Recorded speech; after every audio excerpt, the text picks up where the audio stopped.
नमस्कार बंधुरा ओर किचेने आबारो सबाइके स्वागत। आशा करछि सबाई खूब भालोई आछेन, आमिओ भालो आछि। आज के हाजिर हयेछि निरामिष आलू पनीरेर तरकारिर रेसिपि निये, ताई भिडियोटी स्किप ना करे पुरोटा देखार अनुरोध रइल। प्रथमे आमि एकटी मशला बेटे नेब, सेजोन्नो शिलेर मध्य निये निচ্ছি आदा, काँचा लंका, तेजपाता,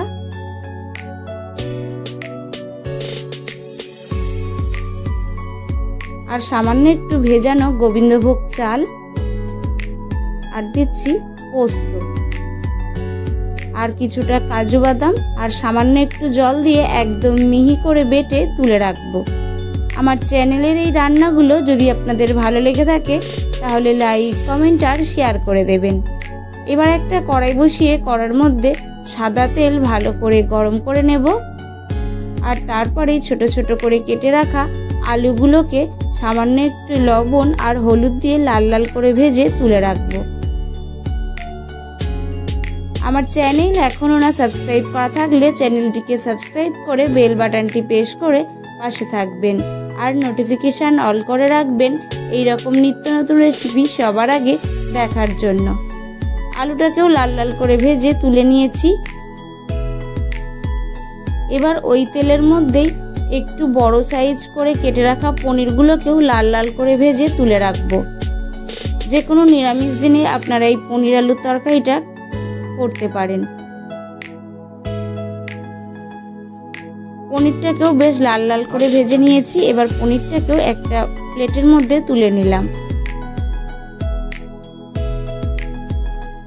এবার ওই তেলেই ফোড়নে দেব শুকনো লঙ্কা, জিরে और सामान्य एकटू हिंग। फोड़नटा 2-3 मिनट नेड़े चेड़े नेब, तारपरे दिए देब बेटे रखा मशलाटा।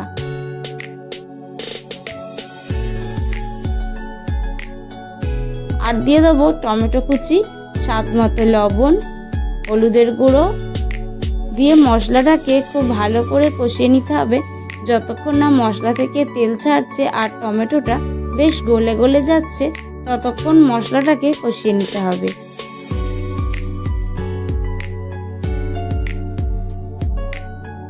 গ্যাসের ফ্লেমটা একদম লো টু মিডিয়ামে রেখে মশলাটা কিন্তু কষিয়ে নিতে হবে, যেহেতু এতে কাজু আছে তলায় কিন্তু লেগে যাবে। তাই আমি সামান্য একটু মশলার জল দিয়ে ভালো করে মশলাটাকে কষিয়ে নিচ্ছি।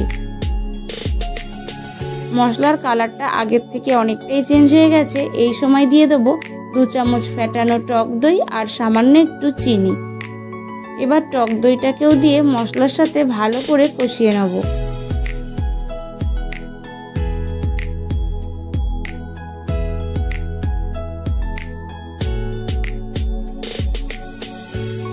মশলা ভালো করে কষানো হয়ে গেছে, মশলা থেকে তেলটাও ছেড়ে গেছে। এখন দিয়ে দেব ভেজে রাখা আলু। ভেজে রাখা আলু দিয়ে মশলার সাথে বেশ ভালো করে মিনিট 5 মতো নেড়ে চেড়ে কষিয়ে নিতে হবে।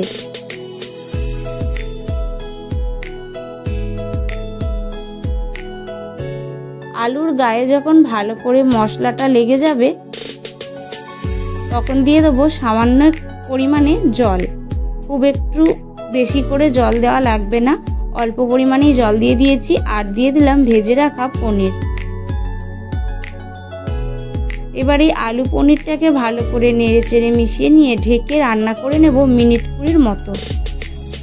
মিনিট 20 পর ঢাকা খুলে দিয়েছি। এখন আলু ভালো মতো সেদ্ধ হয়ে গেছে। এখন দিয়ে দিলাম গরম মশলা গুঁড়ো আর সামান্য একটু ঘি। ঘি আর গরম মশলা গুঁড়ো দিয়ে ভালো করে নেড়ে চেড়ে মিশিয়ে নামিয়ে নিলেই কিন্তু এই পনির আলুর নিরামিষ তরকারি একদম রেডি হয়ে যাবে। আমি এবার ঢেকে রেখে দেব যতক্ষণ না পরিবেশন করছি।